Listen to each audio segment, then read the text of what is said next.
Adam's dying. Let's just put him out to pasture. That's the problem when you're coming off a cold.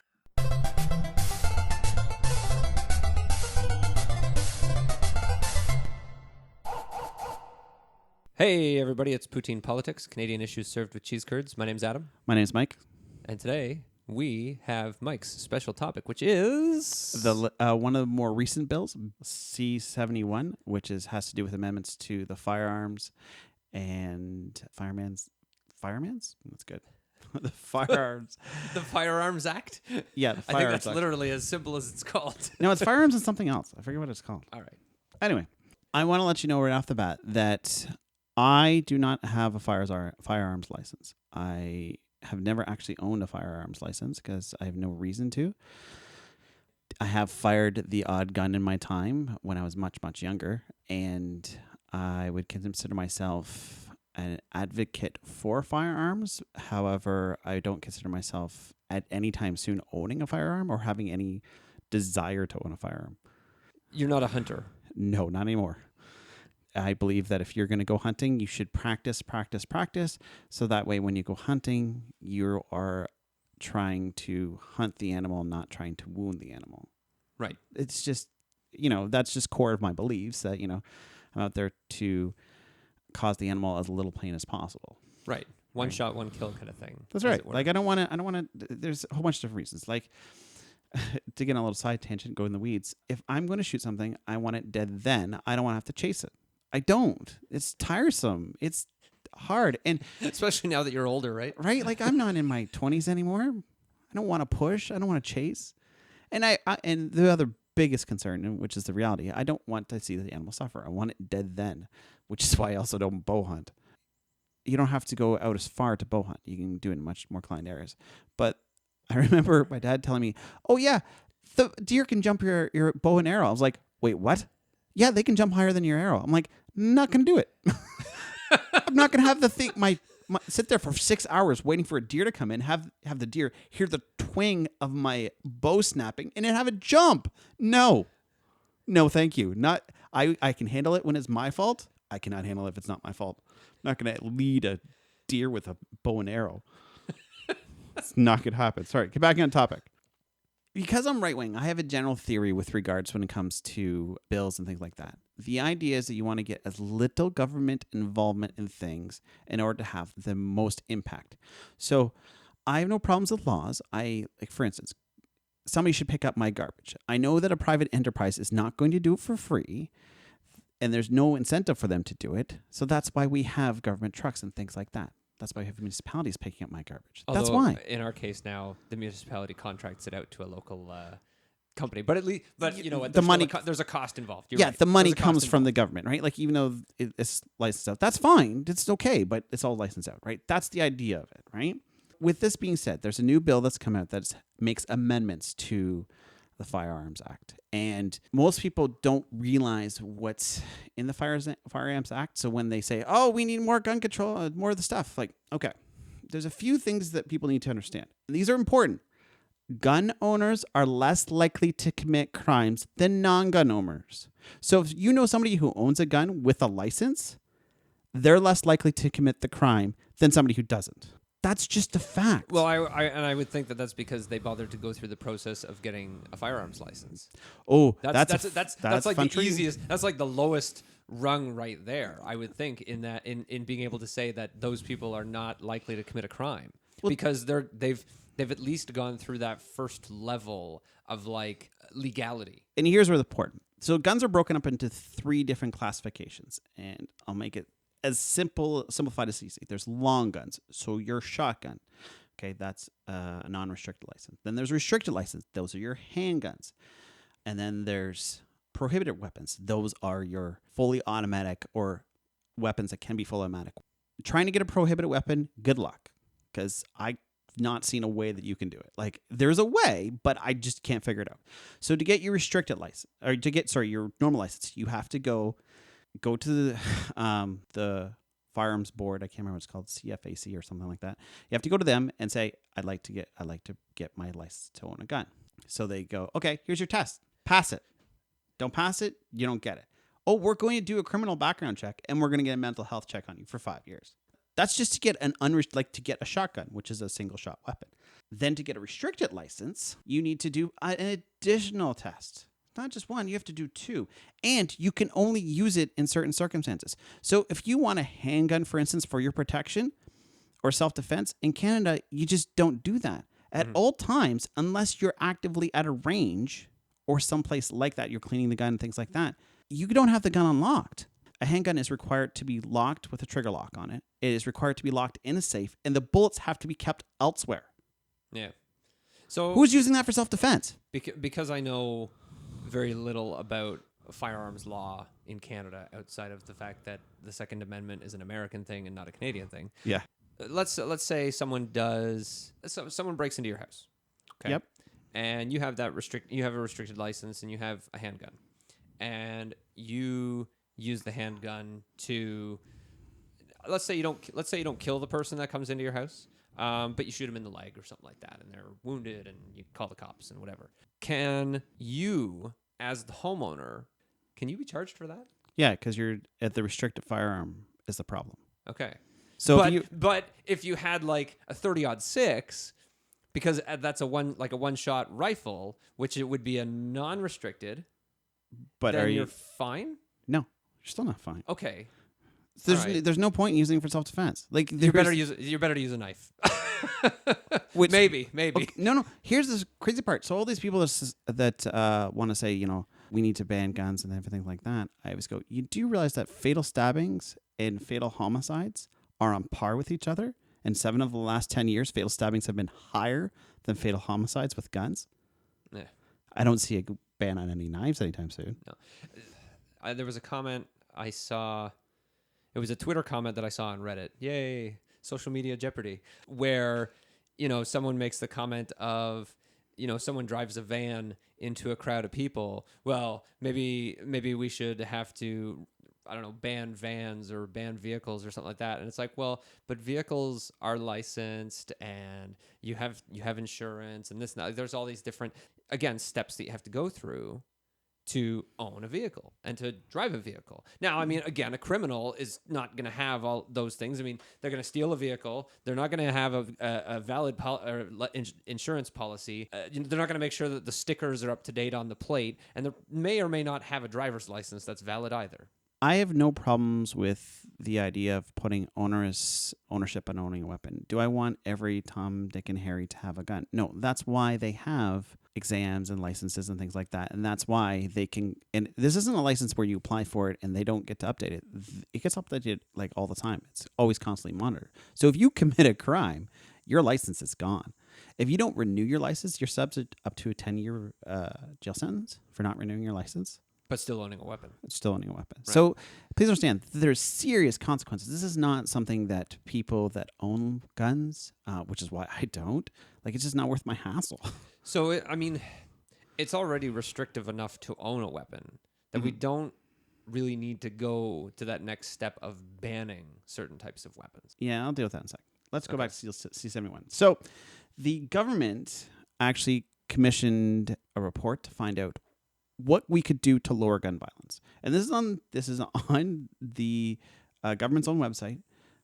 They say things like there are polarizing views on a potential ban and limiting access. So basically saying that, if you do this, you're going to create a firestorm. We should target crime and focus on enforcement, address underlying concerns of firearm violence, collect and share relevant data on gun crime, have a willingness for collaboration within the firearms community, and a need to have a multifaceted approach. So this is how, if you want to target gun violence, which gun owners, non-gun owners want to do, this is an effective way of doing it. This is what the commission report says. Keep this in mind when I'm talking about Bill C-71. And I'm going to go over the highlights because, as everyone knows with bills, they are long, they are cumbersome.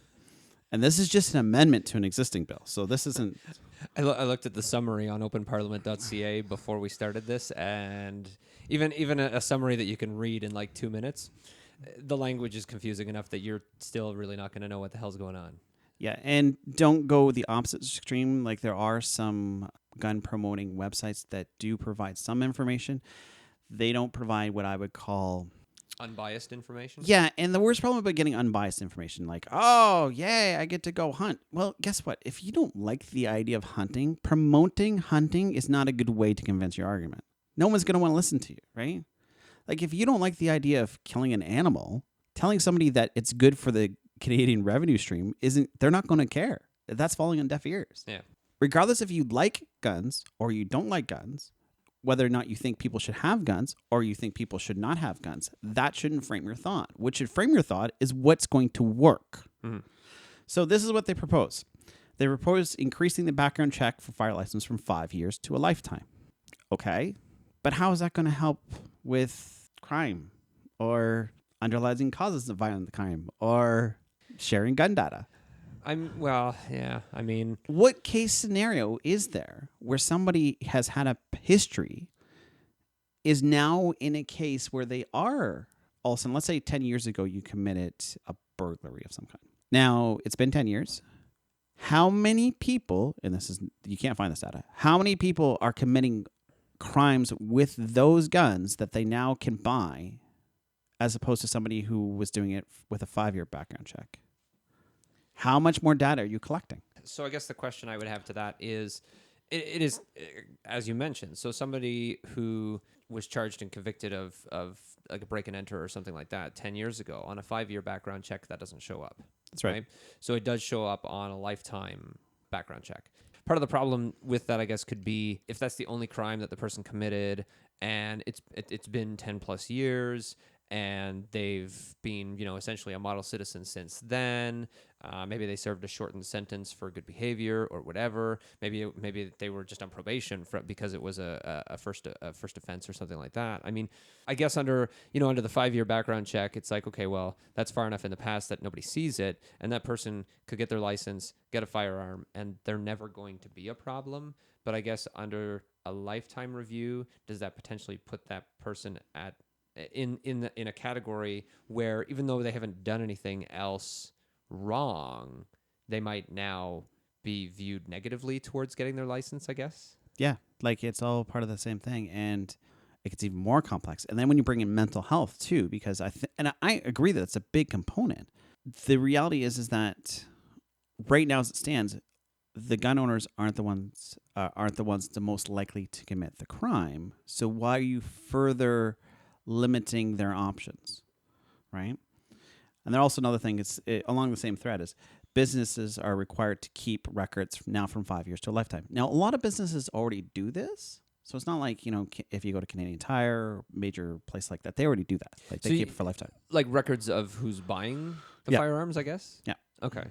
Which, yeah, you're probably right. I mean, they're probably keeping, especially with computerized records, it's a lot easier to keep stuff longer than 5 years anyways. It's interesting that, I mean, and obviously this has a lot to do with the fact that different departments of the government have different rules and regulations. But, look at myself doing like accounting and income tax where CRA says that businesses have to keep their records for basically the current year plus 6 years back. So it's interesting that even before this change, the Firearms Act would be 5 years. It's like, well, why doesn't the government just have for different departments standardized rules for how long you need to keep paperwork of any sort? Yeah, that'd be nice. Make it 7 years. 7 years would not be arbitrary. That would make a lot of sense to a lot of people, because then you would be shredding all the same years for the same data. You're not going, oh, do I need this for this long, or do I need this for this long? It'd be, and 7 years is a nice number. I mean, it's the counting numbers. Let's use the counting number. Right? I have no problems with 7 years as opposed to 5 years. I don't think it's going to make that much difference. But lifetime bans or lifetime proposals, it gets very murky. Like, why do I need to keep a record that this person bought a firearm from 1975? Right? Like, I mean, someone could have bought someone in their 20s could have bought a firearm that long ago. And let's say that, well, I mean, okay, fine. I'm assuming it's not going to be a grandfathered thing in the sense that those kinds of records would have already been destroyed by a shop that sells guns after the 5 years, assuming that was even the rule back then. So I guess looking at, say, purchases that are that old doesn't really matter because those records are gone. But I can see it from both sides. It doesn't make sense. On the one hand, it doesn't make sense that they should have to keep them for lifetime. But on the other hand, computerized records do make that easier. Yeah, a lot of businesses are going to go that model anyway. Like, it's not a big deal to them. It's just, I don't, like, what's the benefit? Like, forcing somebody to do it, I don't see where the benefit is. Like, it's not that it's, if you computerize records, it's not difficult. It's that the people that don't have computerized records, because not everyone may not have the best computer systems and rely on more of a traditional paper hard copy method, which I can understand. Yeah. In those cases, then it makes more sense to not have to keep them, because then they're going to have to store them and everything like that, and that costs money. That's not something they address. Just businesses get to keep forward. Okay, that's fair. For what reason? Then the other one that I find interesting is the transportation of restricted and prohibited firearms. So it used to be that in order to have a restricted firearm, on top of going for that special license, you also have to get special approval to transport a weapon, let's say, from your house to a gun range and back to your house. Now, during the time that you're transporting it from your house to the gun range, you can't make any deviation. Like, you can't go to Tim Hortons or Starbucks on the way by and pick up a coffee and things like that. You have to go directly to that. And it was an ATT, I can't remember what that stands for, but it was basically a special permit that you got. And you got it automatically renewed. Like, you didn't have to worry about getting approval for it. Once you had the approval, you didn't have to, It's not like you had to call every time. Yeah. Right.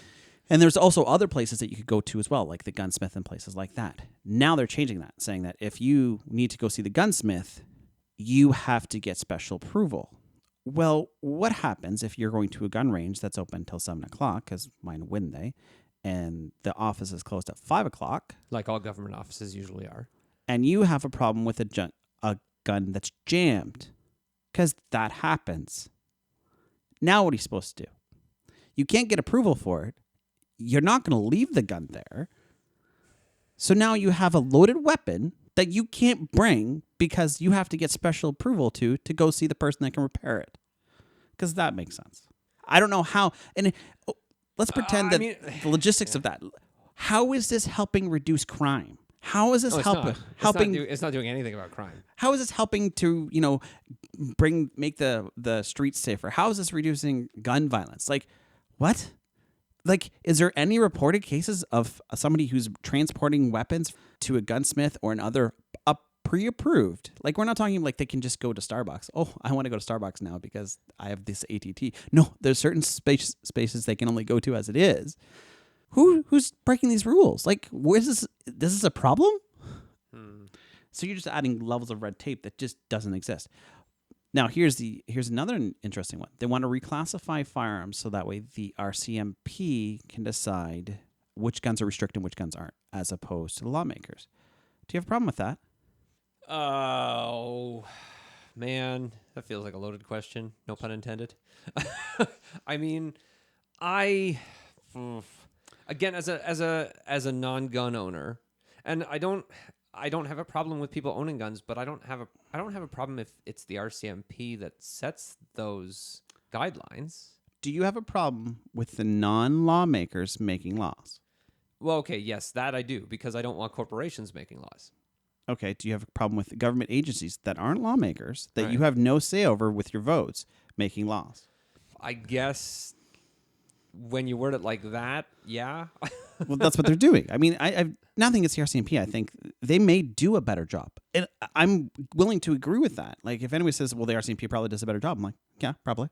But I have no power over them. Right. As a voting member of the public, I have no power to say, you shouldn't have changed that. Yeah, I suppose. Yeah, okay. Now, mind you, with laws, let's say with laws of this nature, like C-71, okay? So I would imagine at some point in the process, whether it was committee meetings or certain other research done by whoever was responsible for building this bill, I'm assuming that at some point they probably got the opinion of, if not, say, the RCMP commissioner, then some higher ups within the RCMP. Oh, for sure. So the bill was there would have been some insight from members of the RCMP and probably from other police forces in the country, but they're not the ones writing the bill. So I'm okay with them having some insight into it, but you're right. I don't want them to be the one that writes the bills, just like I don't want the oil companies to be writing the bills about, pipeline approvals. Yeah. in the grand scheme of things, do I think it's a very big deal? No, I don't. I also don't think that you should ever have anybody but lawmakers making law. And the other issue is that it doesn't address anything. Like it doesn't help anything. Making one gun either more restricted or less restricted doesn't help with the overall problems, right? I mean, they were clearly outlined by the government that I guess ignored them because this bill doesn't like if you're on the pro-gun side, this bill doesn't help you. If you're on the anti-gun side, this bill doesn't help you. It doesn't help anybody. Like it doesn't make. Well, frustrates okay. me to So no then, the other, I guess the other thing that I would point to there, where I would be okay with there being some insight, oversight, whatever, from say the RCMP or the OPP or someone like that, is that there's going to be a limited number of lawmakers that have enough experience with firearms, would be my guess as well. So that how do the politicians, the lawmakers, have enough experience to know what weapons should be classified as what? I guess. Yeah, like I said, the RCMP probably could do a better job. Like, let's not debate whether or not they can do a better job. They probably could. I would just rather see it in any bill, regardless of whichever one it is, that the lawmakers are the ones that are making the laws, not the other way around. Yeah. Now, the last one, which is the one that I have the most issue with because of what has happened before, is the transfer of non-restrictive firearms. So there was, back in 95, what they call the Long Gun Act, or the gun registry, which required everyone to register all weapons that they had. Not all weapons, all non-restricted guns that they had. They call them long guns because restricted weapons are often shorter and things like that. So like hunting rifles and things like that. And the reality is that it was originally supposed to cost $2 million. That was the proposal. It went up to $2 billion. Had a cap because they were spending too much money on it.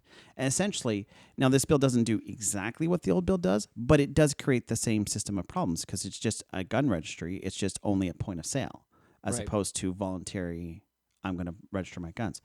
So the cost is still going to be enormous. And again, that's a cost.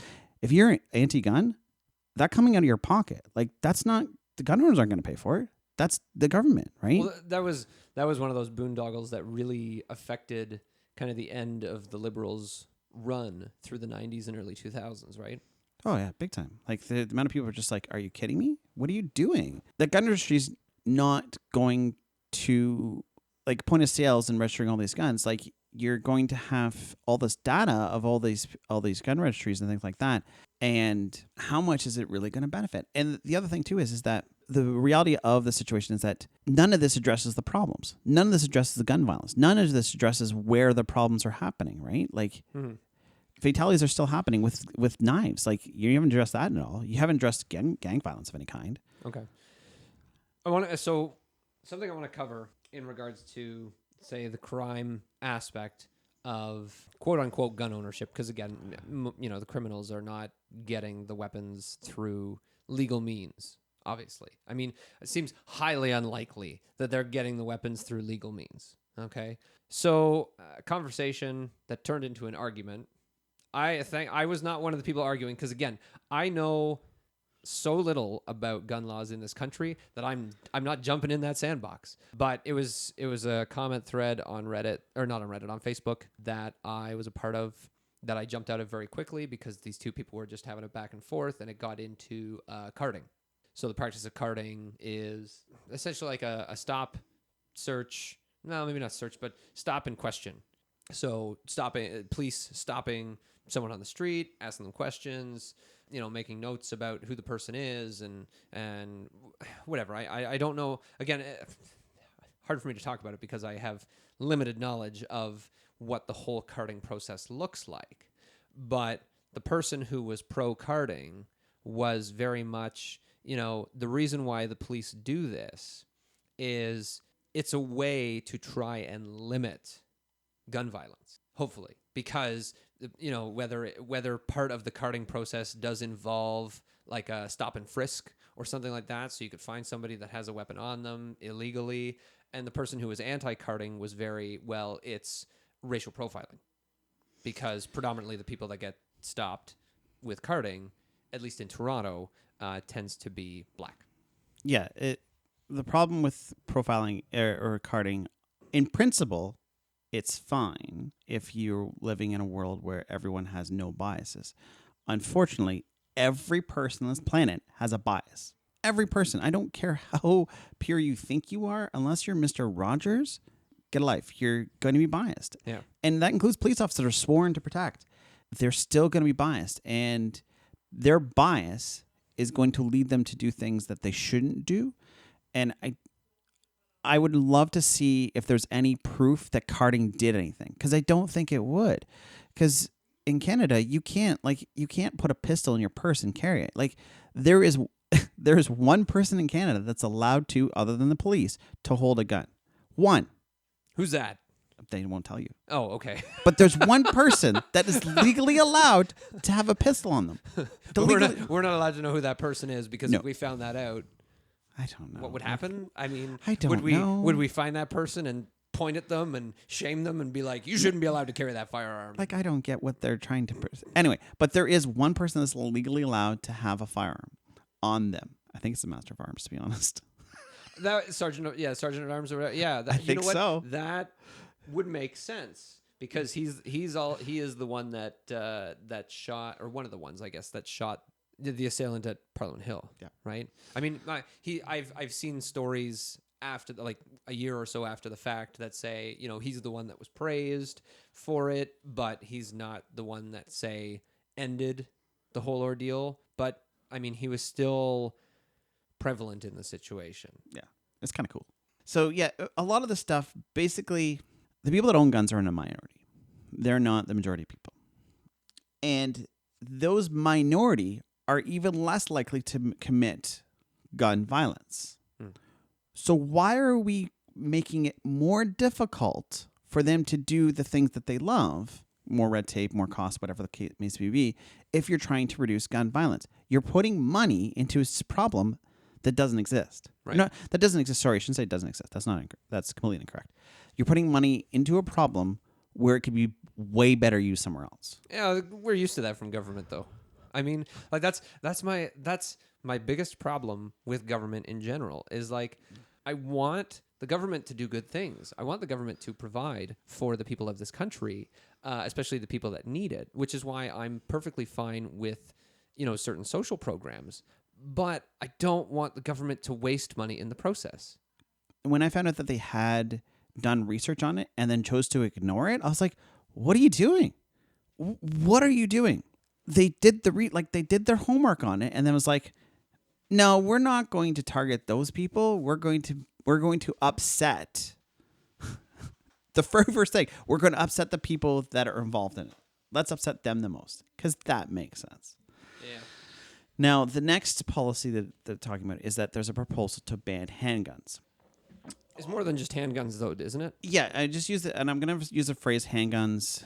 They're also going to look at banning semi-automatic assault rifles, which, if you're in the gun industry, the idea of a semi-automatic assault rifle isn't actually a thing. No. Because an assault rifle... I know that much. An assault rifle, by definition, is an automatic weapon. A semi-automatic weapon is not. So I get why, if you're not in the loop of firearms, if you've never experienced firearms and all you see is the firearm casualties and you see the reports, why you'd want to do that. Like, I get that. Like, they're proposing a handgun ban, and I get it. I want people to take the mindset of what would happen if the government decided tomorrow to ban your cell phone because they deemed that it was dangerous. But it might be dangerous. It might give you cancer. Right? So let's pretend. Okay, so let's pretend that they're going to ban your cell phone. Everything tomorrow. gives you cancer, by the way. That's why we should ban handguns, because handguns cause cancer. Yeah, they cause cancer from the gunpowder residue out. That's right. Can people hear me rolling my eyes at that? Oh, everything causes cancer. It's the radiation from the cell phones. You know, you get more radiation from the sun than you do from the phone you're carrying. Yeah, but if you're out in the sun too long, you get skin cancer. Maybe. Yeah, the light in your room gives you more radiation than your cell phone does, Yeah. except for the light from the screen, I Yeah, guess. I know. Not from the battery, which they think it is, or from the signals going in your head. So just picture for instance that they said, okay, cell phones are now banned because we've determined that they are a public hazard, like they're a public safety hazard. Now, you know for a fact that you've never used a cell phone for anything violent. You know for a fact that you've never have any intentions of ever using a cell phone. But now you have a device that's $600. Yeah. Guess how much a handgun costs? That is a useless thing because you can't sell it. Oh, by the way, there's a nice big country that's just south of us that's okay with cell phones. That has no problems taking your cell phones. That has more cell phones than it has people. That has more cell phones than it has people. So if you want to get a new cell phone, guess where you can get it? I'm going to head down to Buffalo right now. Right? Like, and here's the reality is that as much as you want to pretend that every law-abiding citizen is always going to be law-abiding and that they never, ever break the law, every once in a while, people break the law. As long as they don't think it hurts anybody, they're like, it's okay. I'm not going to say that I've ever broken the law in case this is on public record, but we'll pretend. Let's pretend that, the government's like, okay, cell phones are banned. The government then has 3 options to get the cell phones out of circulation, okay? Basically, the government can do one of 3 things. They can say, hey, everybody, can you please bring your cell phones in and we'll destroy them for you, okay? That's like what they did in Australia with guns. They did it with assault rifles. Yes, yeah. It was assault rifles, not with handguns. It wasn't. But they did. But that's how they solved the assault rifle issue in Australia. For sure. In Australia has a very nice thing being an island. Yes, yeah. People, all the times we keep mentioning Australia, people are going to wonder if we want to move there or something. I don't want to. No, I don't want to live in Australia. Like I happen to not like. I don't want to have to check my shoes before I put them on. Thanks. Hard pass. At one point in time, I loved Australia when I was very much younger. And then I found out that you had to check your shoes before you did anything. It's like, no, that's fine. And kangaroos will mess you up. Yeah, they will. Okay, so you have to volunteer. So how many people would be willing to give up their cell phones? Just, I'm going to let the government destroy them. That's fine. I'm going to guess that number would be less than 1%. Well, it would be pretty low. Or the second option, of course, is they buy them back. Who's going to pay for that? Taxpayers. Like, taxpayers are going to pay for it. Let's pretend that there's 1 million cell phones out there, okay? I'm just arbitrarily pulling out the same number that are handguns. But let's pretend there's 1 million cell phones out there. At $500 a pop... $500 million. $500 million. Buy back those cell phones. Yes. Now, mind you, $500 million in the grand scheme of the federal budget is less than 1%. So when you do look at it from that perspective, it sounds like a lot of money because to most people, $500 million, it's like that's more money than anyone needs. But it's obviously not more money than the government needs. So that's the only thing I would point to with those figures. But otherwise, you're right. I mean, it's coming out of taxpayers' pockets, which means it has to be paid for somehow. Or rephrased, wouldn't it be better to patrol the cross-border illegal cell phone market with that $500 million? Probably. Mm-hmm. Or they can forcibly remove it from their houses. Oh, that'll be good. Those dangerous cell phones, let's go in and make them to give them back. Yeah, that'll be effective. That'll be fantastic.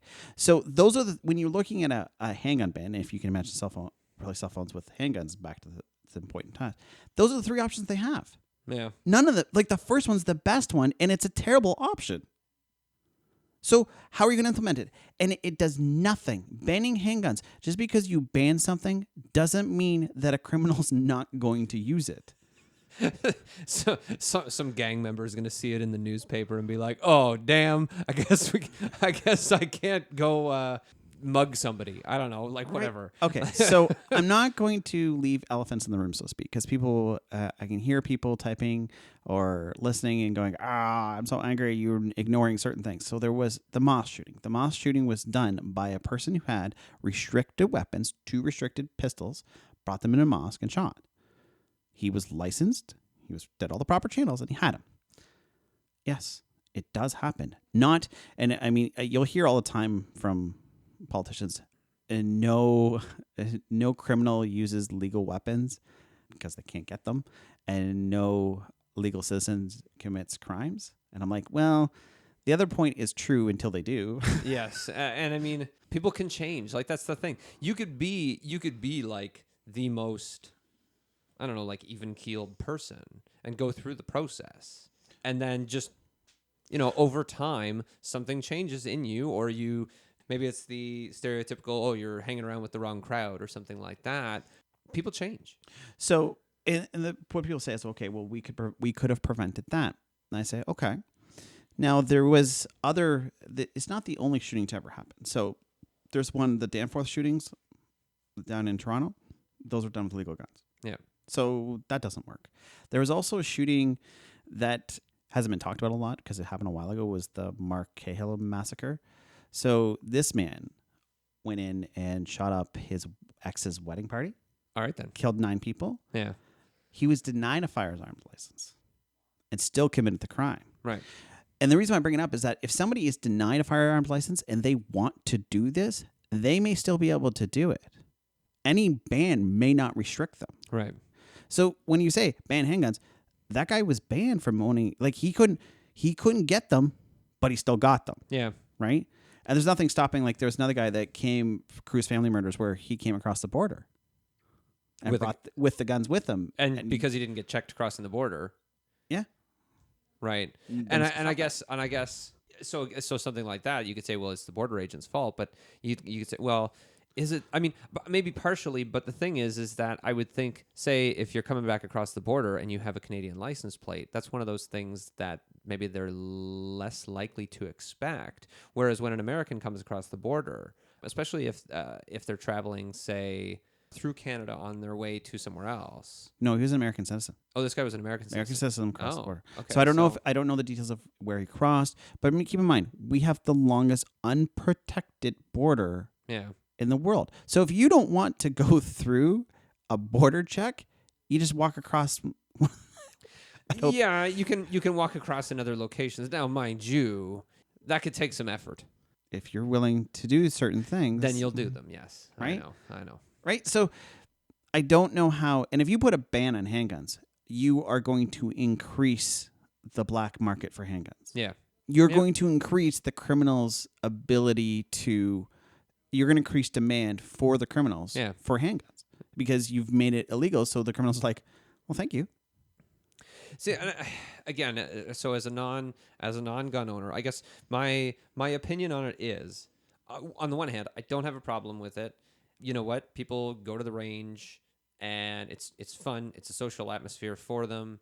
But that's essentially the only reason that they own those weapons. Yeah. Right. Which, whatever, that's fine. I don't want to take that social atmosphere away from them. I don't want to take that hobby away from those people.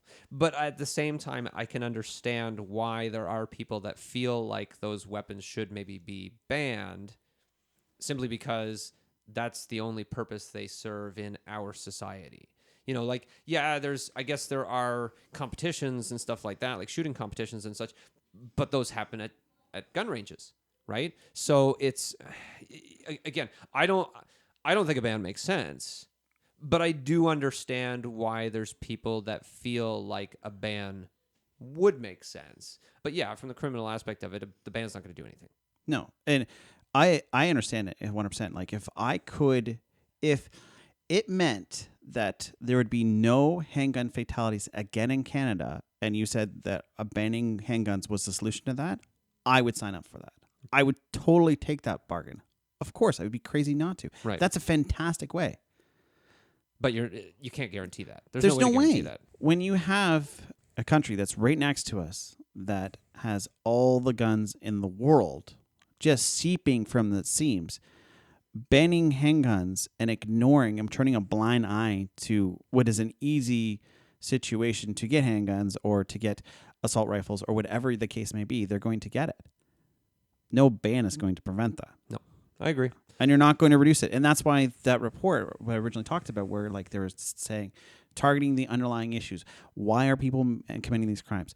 Going after, I'm not saying stiffer penalties or things like that, because I've heard that argument, like stiffer penalties don't do anything. I'm sorry, if I'm going to commit a crime, if I'm in jail for 5 or 10 years, that's not the reason why I'm pulling the trigger. Right. Like that doesn't equate to me. You need to fix the problems. And we have governments that can do that, but they're not. They're targeting legal gun owners, which is mind-boggling to me. And I think, unfortunately, but realistically, you're never going to eliminate that kind of crime. It's not going to happen. No, it's not. It's never fully going to be eliminated. Can it be reduced? Sure, but it's never going to go away. No, you can never reduce public massacres. Like one of the biggest massacres we had was when somebody decided to take a van and drive over people. Right. Right? That Like, wasn't a gun.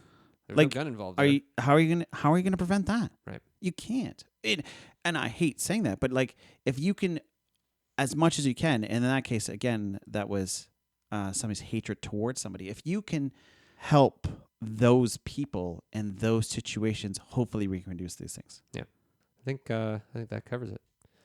All right. Well, Bill C-71 and gun reform?